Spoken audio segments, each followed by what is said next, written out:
Despite the fact that MGS2 was to be the end, with 3 only giving a bit more weight and context to the series' past and themes, the writing was already on the wall. In blood, saying, "Hideo, we have your kids. Make MGS4, you fat slut." And so we did, only it took like a billion years. So to fill the gap that would have otherwise fallen in between, we instead entered the non-canon realm, where all of the clones, androids, and soon-to-be ex-cons would get to have a go at making various Metal Gear games, all the while Hideo would slowly implode his own shit as his team of writers fell apart. In any case, Shinta got revved up again to not only direct a game, but design one too, as the dude kinda proved to have a penchant for weird expanded gameplay quirks while working on Ghost Bab, never taking the obvious route, turning simple set pieces into entire mechanics on their own. And to write the whole thing, they got Shujo Murata on board, aka the boy who gave Shinta a hand before, writing the script for Ghost Babel as well as doing the vast bulk of the writing for Zone of the Enders 2, and together they would cook up a game about dolls on a plane. Yeah, also cards and RPG because PSP. Casually walking into the base along a nice forest path like a solid regular person, smoking that cigarette like a solid snake. It's actually Solid Snake, yay! Alternate universe Snake, however, who is part of an organization called Who Cares, taking orders from this dude named Roger. Anime terrorists have taken over the base, you see, and of course there's some science man stuck there called Fleming who Snack need to get in touch with, and also he needs to link up with a cute girl who had been stationed there for a while so she can give him deets on the various ins and outs about the base as well as romance. The base being in South Africa, by the way, as is clearly evidenced by the literal nothing about the landscape indicating this. But yeah, the terrorists want whatever weapon is held at the base, which totally is at Metal Gear, you guys, and they mean to acquire it by having gassy murder dolls hijack a plane that has a US senator on it to get some demands out of the evil board of white men, despite the fact that they already have the actual physical base held hostage. All the while, poor Snake just wanted to stay in his cozy mullet mushing hut. A very original plot, as I'm sure that you can see.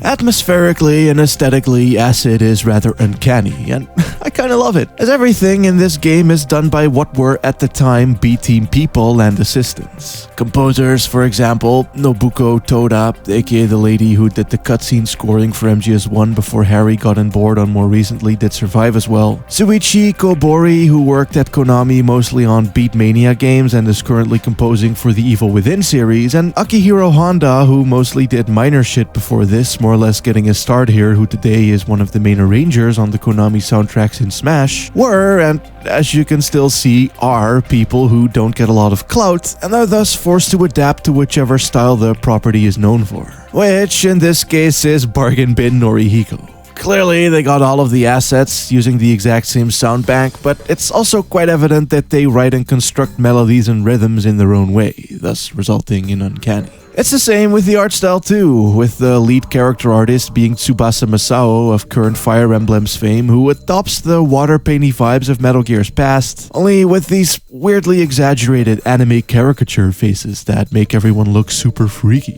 Add to that the general PSP-ness of it all, with the reused MGS2 textures, models, and wholesale interiors rendered in a state that feels unnaturally empty, and you end up with a game about dolls on a plane accompanied by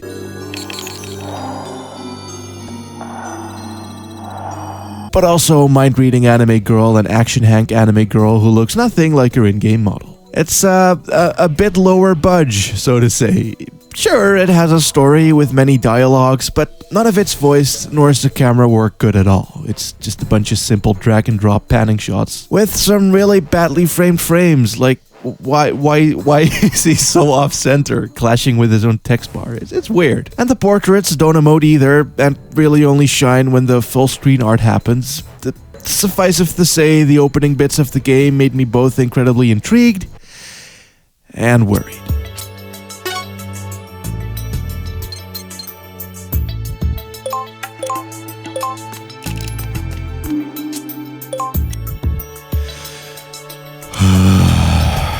It's a tactical RPG for some reason. And also a stealth game still, for obvious reason. But then also a card game too, for no reason, and is entirely turn-based for mysterious reason. You got your movement tiles, units, clear objectives, and sides. If you've ever tic-taxed, emblems, or advanced ward, then you will know what it do at its core. It's just that everything else is entirely fucked. As I said, still stealth, but also cards. I'm gonna try my best to explain it, but there's a lot going on here and I got shit to do. But basically, each card has a value that when used adds a few numbers to your little clock, which dictates how long you'll idle after turn. Enemies work in exactly the same way, and so whoever's little clock runs out first gets to have a go. There's also various card types, of course, like use cards, which include weapons, rations, and melee moves. Equip cards, which will often trigger under certain conditions, like counterattacks or temporary perks like raised defense. But then it also has an entire weapon system of its own with subtypes based on ammo, which you can only use by equipping one and then equipping another of the same ammo type.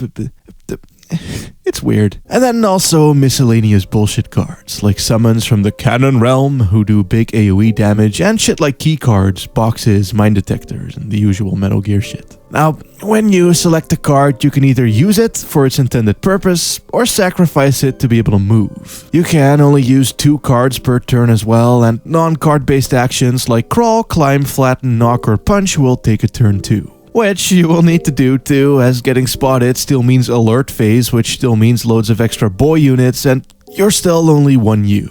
It's honestly best to treat it less like a turn-based RPG, where you're always on the obvious offensive or defensive, and more like a turn-based MGS2. You'll die a whole lot less, trust me. New weapons, new items. We'll support you with a variety we're proud of. It is the MGS 1 Pack.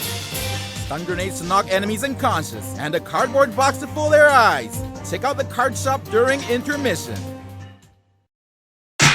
It is worth noting, by the way, that Acid is like proper alternate universe. Snake isn't the same Snake, none of the main characters, events, or themes are acknowledged in any way outside of cards, and even the series' staple lore is altered. Like how Snake's suit and the card-based gameplay held within it are being regulated by a system called Chain, which is clearly just nanomachines, but somehow even dumber. And while Roger might kinda seem like Campbell, he is not, for he is even more boring. Which is kind of the thing as well. Yes, it is its entire own continuity and world, but one without sequels, prequels, or other baggage, making things feel fleshed out. Girl-chan, for example, geeks out over Snake being a legendary soldier, only what did he do, exactly? Or never told, let alone shown. It still seems to bank on you knowing the main Snake, but that ain't how alternate universes are supposed to work now, is it? And don't get me wrong, cool shit is here. The designs and the sentient psycho killer dolls alone are great on paper and very different tonally from the Kojima-verse. It's just that none of it's contextualized using well-explained in-game logic or through using the trademark real-world ties that the series had become known for.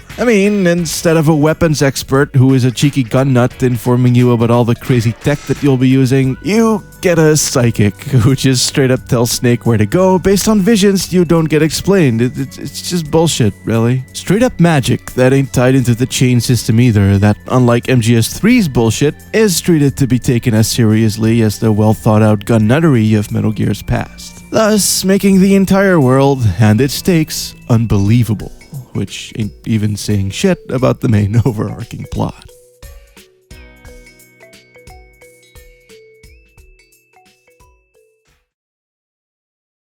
I'm not gonna summarize the whole thing, as it's non-canon, nor is it ever followed up on in any way. The reason I do it for the mainline games is because, well, they do those things, but also because the development and the experiences of the entire team parallel the stories in ways no one has really dug into other than saying shit like, clearly Kojima hated Konami, which is why postmodern meta elements. Wow! And that shit's fucking dumb, and this retrospective won't be. Though, in saying that, the confused, amateurish, scatterbrained thematic pretension of the plot here does probably say a lot about the team's expertise and where exactly they were. They certainly tried, at least, boasting cool, sleek, amazing menus, neat, wacky ads for the card shop, the fact that our science child looks like a crackhead cowboy, and of course, the villain, Leon the Lion, a war-torn soldier who built up his militia out of the rejects, refugees, and victims of various wars and armies, seeking to overthrow the puppet government that is the USA, all in order to create a world free of America's corrupt military dominance. Wow. How original. It does set up some neat mysteries though, like how Snake early on gets recognized by the basis computers as Hans Davis, and how Crackhead the science backstabber mentions that Snake was once employed here kidnapping gnomes for his sick, twisted experiments. And also just these goddamn dolls that I keep bringing up. What's up with that? Clearly someone has to be controlling them using magic. But who? ESP Girl seems to know more, but she's too busy to say. Not to mention that Girl Chan might not be exactly who she says she be either. Well, Snake actually is Hank Drabis. They even changed his name on screen. He was actually working here with Crackman as gnome scientists, but also making Metal Gear, only he forgot because split personality disorder, which manifests in the most literal way this side of Killer 7, and Girl Chan was actually this lady called La Clown, aka the evil ESP lady who's the sister of the nice ESP lady, only then none of this is true, as Snake actually isn't Jack Beavis because the nice ESP girl implemented those memories into him using magic, and just what even the fuck? All of this is brought into the plot, by the way, without any gravity or clear through line, as it's just nothing but text boxes, motivationless twists, and bad camera work, all amounting to a story that's a rough equivalent of dick. I have a lot of notes here about why the card-based, turn-based, stealth-based, linear, open, grind-heavy, freeform but limited systems don't work, but really it's actually quite simple. The entire game is up to chance. Sure, you can customize your deck, but which cards are taken in hand is random. This does not work. The fact that walking alone is tedious just because of the constant turnage would have been looked passable if the base game around it all actually functioned, but it doesn't because everything from your ability to open door with keycard, blast a wall using C4, to being able to counter when shot at, react good when alert phase, or checking for mines using detector and fucking disguises again, can all require upwards of 15 fucking minutes of wait for the luck of the draw. When I looked on how long to beat to check how big this game was, I was really fucking surprised by it being 12 hours long. Wow, that must be one hell of a story then, I thought. But it isn't. It's just because of all the waiting. And just to reiterate, I spent nearly 10 fucking minutes just waiting for a single keycard to pop that I needed because, again, it's structured exactly like MGS2. The level design and the card-based, turn-based gameplay just don't match. Short, swifter levels with tightly considered Snake Man's Guardmans is what Acid needed, which at times it does have. The best missions are the ones where you can, like, place a claymore, knock on the wall, lure a dude into it, alert the robots with the blast and take them out the same way, and so on. You know, that's good because it takes the strongest elements of the cheeky MGS2 style level setups with the methodical, tactical nature of a tactical RPG. But those moments are far too rare, and even then, you'll still be playing the long game just because of how much time it takes for people to get from one place to another, and my time is precious. It just isn't fun. Quite frustrating even, especially when you figure out that you can only save in between missions, and that some straight up last 2 hours, and that death will set you back to the title screen, forcing you to load set save 2 hours ago. It's not good. It's MGS2, but turn-based, and also your inventory is randomized. Fuck you, you dumb bitch.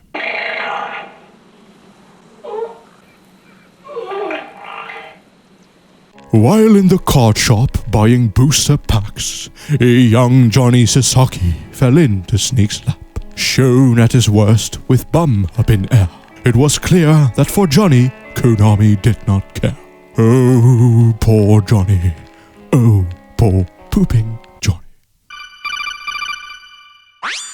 Colonel, long time no see. Snake, today's briefing is of the utmost importance. What is it, Colonel? I'll be telling you all about the Ford Focus SE. I feel bad saying this, as there's loads of things about Acid that I do like, but I do not like the game overall. It's not terrible and it has its moments here and there, but the vast majority of it is slow, frustrating, confusing, and quite frankly, just a little bit dull. When simply having to walk a few meters from a bridge to a hut is tedious and annoying to do, you know they fucked up somewhere. Hence why they also released a mobile port. One in 2D and one in 3D, because phones just be like that in 2000, who gives a fuck. And while I'd love to bring them up proper, I can't really find out a whole lot about them, let alone any playable ROM dumps or whatever one needs to get footage from a fucking flip phone game. From what I can tell though, both 2D and 3D are exact ports of the original, just without the music, most of the story, and tons of levels, so I think I'll pass. Besides, Shujo and Shinta saw the wasted potential at display in Acid as well, if not for Noriaki Okamura, who had just finished work on Zone of the Enders 2, who offered to lend him a hand, and even Kojima himself walked in on accident, thus giving him the producer role on the made in literally 1 year Metal Gear Acid 2.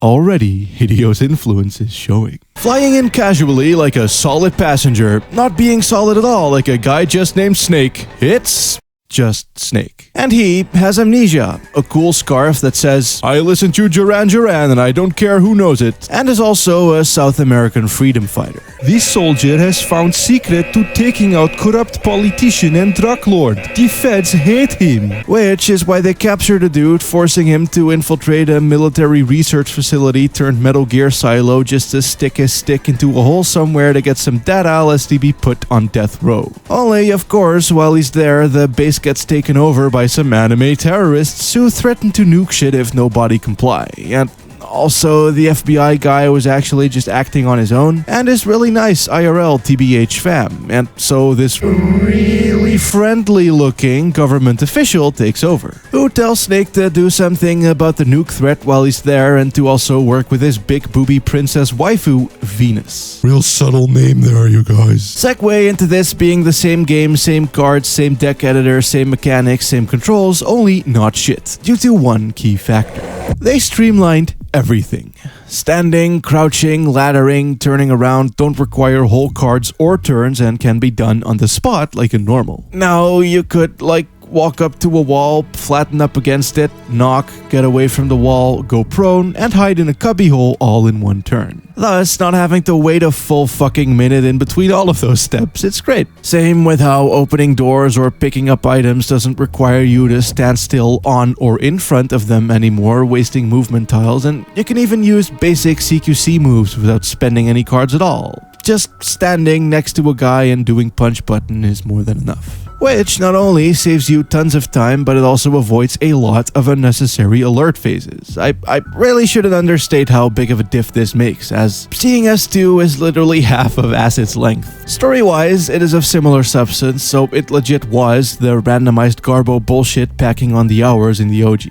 Granted, the random elements aren't all gone, but it's a non-issue now given that they designed the rest of the game with them in mind, leaving shit like card keys, disguises, and the long-ass walks at the door and replacing them with smaller, more concentrated Snake Man's Guardmans that are fun and good. Utilizing much shorter patrol cycles, thus avoiding ages of observation time just to figure out what do, and funky tiny stage gimmicks like a level where every few clock points a train will drive through, forcing you to hide in the many well-placed holes, not to mention the battle taking place on the train itself, which is a great showing off of how great the combat can be, seeing you setting up defenses and using pull and aggro to lure dudes into tight fire-based traps to entirely negate the slow, boring weightages. Admittedly, turn-based randomized Metal Gear does still sound like a dumb idea to begin with, but at least they've now polished shit to a considerate degree, to where I can truly say that they did the best with the cards that they were dealt with. It is a quicker, shorter, more combat-heavy game, dunking the stealthy, slow, solid LEGO-level aspirations in the bin where they belong. Right off the bat, this game has loads more personality. Besides shit looking like the sexy, cheeky bastard child of Danganronpa, Mirror's Edge, and Metal Gear Solid 2, with much better camera pans, sleek text boxes, and portraits that stylishly spin in and out of frame as code pours onto the screen during alert phases, and the cool logos and font choices bum up the game all around, the characters also have actual personalities now. We got Agent Dalton, the FBI guy who was clearly up to some personal shit, trying to put on a calm, collected front whilst actually boasting a clumsy heart of gold, as evidenced by him being kicked off the case by this nice-looking military man who wastes no time giving the order to kill just about everyone. Snake's no nanos also get hacked by some kid who's all like, "Wow, you guys are so cool. This is just like my Japanese video games." And from then on, things get weird fast. Straight up bumping into this giant steaming yellow monkey man who mentions resurrecting the queen before he And then there's Venus, the girl who's been stationed here for a while and can tell you all the various ins and outs about the base, though only really because the nice-looking man whispers into her earpiece. In fact, she doesn't know shit, nor does she really care about shit. She just kills whoever she's told to kill, and I do mean like cutscene kill as well, not like gameplay kills, so you know that shit's sketchy. And while she seems to be wholly indifferent towards everyone and everything, except for the big booby lady who she bullies for some reason, she does also randomly come on to Snake, and not in a "oh, my hero" kind of way, but in this "yo, let's fuck, lol, I'm bored" sort of way. She's super cold, straight to the point, and mysterious as fuck, like an evil Eva or whatever. It's really cool. Same goes for this zany motherfucker called Vince, aka the security chief. Dude looks like a Nazi knight armor mech man with a bazooka, and yet he's actually the most sanest person around besides Snake. Oh, and check out this neon-ass Metal Gear. Everything on the surface of this game is striking and strange and really indicative of the rest of it, too. We got some new items for you, so gear up! There's a new pack available right now! Watch for the MGS 3-pack! Loads of new weapons and characters! You'll never know fear if you've got the right gear! Check out the card shop during intermission.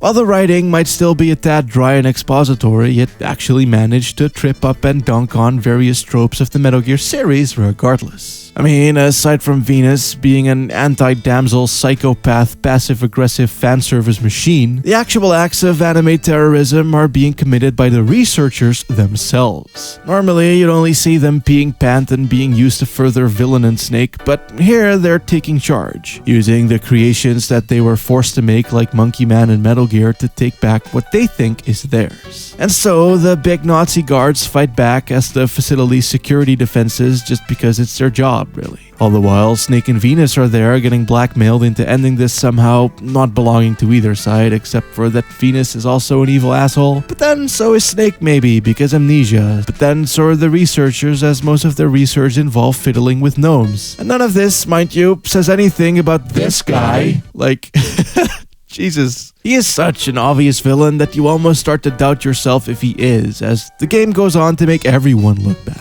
You don't know who to root for or what anyone's real motivation is, if they even have one, so you just watch from a safe distance, tepidly doing as you're told, while the rest fight out their power struggle amongst themselves.